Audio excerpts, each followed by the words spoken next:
Šitą vietą realiai užtruk 10 sekundžių, jeigu tave domina e-commerce, dropshippingas, white label ir taip toliau, nulieki startupower.lt, mes ten turime daug gerų digital produktų, mokymų ir visokios naudingos informacijos. Startupower.lt, gerą žiemą.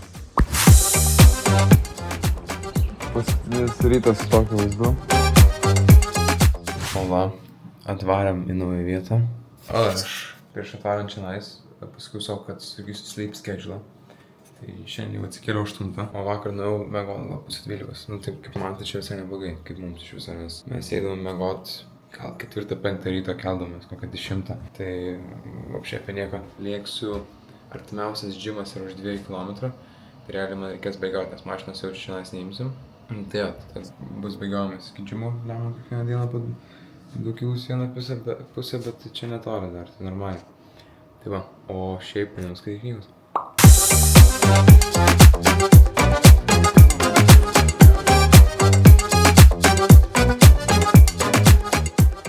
Šiaip dabar knygą skaitau, tai 80-20 Principle by Richard Korch. Tai realiai knyga apie tai, kaip 20% tavo input, tavo darbo atlieka 80% viso atlikto darbo. Tai kad labai daug praleidžiam laiko nereikalingams dalykams ir kaip viską taip optimizuoti, tai padeda ir versle, gyvenime, santykiuose ir daug kitų dalykų. Tai perskaičiau pirmą chapterį, žiauriai užhukino, labai geri atsiliepimai šitos knygos, tai nesulaukiu skaityti toliau.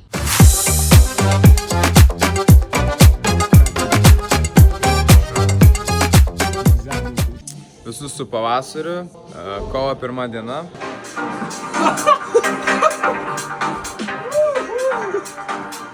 Su jais liūdna nebūna. Pirmas dalykas, ką padarėm iš karto, tai paskaičiavom, kiek uždirbom pinigų vasarį dėl motyvacijos. Tai va, man trūko realiai labai nedaug iki tikslo. Nedaug, tai realiai per 100, tai realiai pasiekiau. Tai va, tai džiugu, kitą mėnesį visą tai pakelsim 50%, dar daugiau. Kokia mano kovo užduotis yra? Tai mano planas šią mėnesį tai suoptimizuoti visus stripsus, kad jie galėtų randi su mažiau mano darbo, tai va galėčiau pasakyti, realiai optimizuoti. Tada pasileisiu naują Vitozeno konceptą ir pagaliau sutvarkyti Startupower.lt, kad būtų bendruomenė, kad žmonės galėtų šnekėti, kad mes galėtume jiems padėti, pradėti verslą ir taip toliau. Mano 3 pagrindinės užduotys. Ir dar su drauge varysiu pailsėti. Tai pirmą kartą nuo birželio pasiimsiu day off ir bus ne tik day off, o bus 5 dienas off. Paliksiu kompus, atsijungsiu nuo socialinių medijų, pagaliau pirmą kartą po tiek laiko aš kažkaip atsijungsiu iš interneto. Tai padaręs atsiras ir daugiau geresnių idėjų, būsiu pailsėjęs ir su žvaliu protu grįšiu atgal į darbą.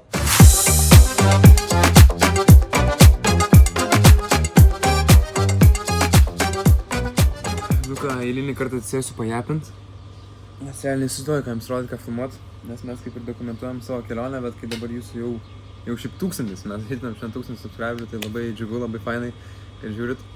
Ir kai jūs atsiranda daugiau, tada ir pradedi galvoti, tipo, ką kurti, nes vis tiek žmonės žiūri, tai jums turi būti įdomu. Tai realiai, taip, mūsų gyvenimas yra toks pat kiekvieną kartą, kad atsikeli, knyga, darbas, pavalgai, darbas, eini miegot. Nu čia mes kaip robotai realiai. Kiekvieną dieną tas pats. Eina viskas gerai, pardavimai gerai, testuoju labai daug kainas dabar. Pastebėjau, kad pavyzdžiui, kai buvo kaina 18 eurų, ir ten eina žmonės į checkoutą, prisideda shippingas, total kaina yra 20, 19,95, tai žmonėms žymiai geriau konvertuoja. Uždėjau 19,95 produktas plus siuntimas, žmonės nelabai nori jau pirkti, daugiau yra abandoned checkoutų, nes žmogui ko gero psichologiškai virš 20 eurų, tai jau kažkokia didesnė suma negu 19,95. Tai va, tai realiai tiesioji dar galvoju išeitis kaip geriau sužaisti su kaina, kad būtų AOV, Average Order Value didesnis. Tai va, tai o šiaip biškai prisidirbom su to, kas žiūrėjo, nežinau, gal prieš 2 ar 3 video atgal. Mes turėjom vasario pradžioje galvojom, baigėsi stokas ir galvojom, darysime pre-orderį ar daryti su 3PL dirbti. Tai nusprendėme daryti pre-orderį ir įvyko tai blogiausias scenarijus įvyko, tai kad siunta neatkeliavo tuo metu, kai turėjo atkeliauti mūsų orderis ištekėjų. Jį dabar yra muitiniai ir turėtume gauti kažkur pirmadienį, tai čia už kokių 3 dienų ir tai galėsim išsiųsti. Tai įsivaizduoju, kad žmonės labai ilgai laukia siuntų ir Padarėm jau keletą refundų, bet atsitinka visiems, jeigu žmogus jau labai pasako, kad jau čia buvo dovana ar kažkas, tai refundinam. Žodžiu, tokie va dalykai. Jeigu kas yra susidūrę, duokit man žinot, prašykite, kaip geriausiai handlinti tokią situaciją, nes dar taip ilgai, kad vėluotų užsakymas, dar pas mane nėra buvę nei vienam versle. Liko 5 dienos, gražių orų, gražiais vaizdais, tai važiuosiu į Olandiją paskui ir po Olandijos lėksiu į Ispaniją. Jeigu nesugalvosite vyriukui paskui vėl kažkur lėkti, tai turėčiau grįžti į Lietuvą jau kovo 22. Ir jo, nes jau atsirado dalykų, kurias reikia Lietuvoje pasidaryti, susitvarkyti, gyvenimą sutvarkyti. Nu ką, video pabaigai, biškai papasakosiu, ties ko dabar dirbu vakarą, šiandien visą dieną dirbsiu ir gal šiek tiek net rytoj. Tai pas mus didėja komanda, atsiranda daugiau žmonių, atsiranda ir daugiau responsibility. Tai realiai pradėjau mokintis, kaip naudoti Notioną.